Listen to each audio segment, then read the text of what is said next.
All right, today we're going to put some blinds in, and as you can see, we wrapped them up right now. Everything's included, and I'm going to set it up so you guys can see in the daylight. Right now it's dark right now, but I like that it comes with these little hooks in the front.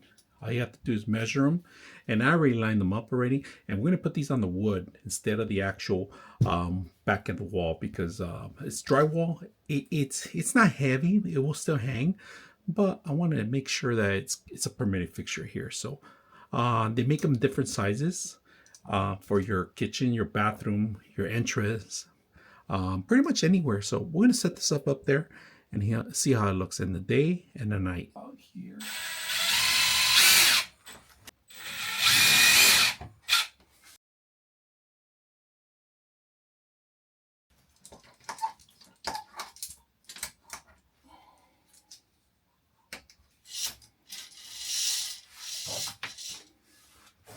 All right, as you can see, we have our glass right here, which is our window.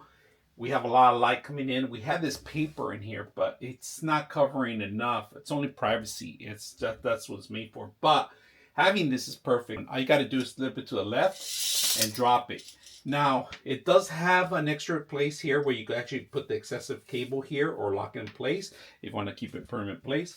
Unlocking it's easy. All you got to, when you raise it up, it rolls all the way up, and all you got to do is to the right and drop it in place in here. Excessive cable ties down here, and you're set to go. So I'm really thrilled and I like this thing. It's covering up enough light here. It's very bright in here, and it heats up the actual room a lot. So during summer, we don't want that to happen. Nobody wants to come in and use this bathroom because it's too hot. So this is going to be a pleasant thing to set up into your areas if you have a lot of heat coming in or sun and you want to block it. So very good, easy to set up. It took me about 3 minutes to set the whole thing up.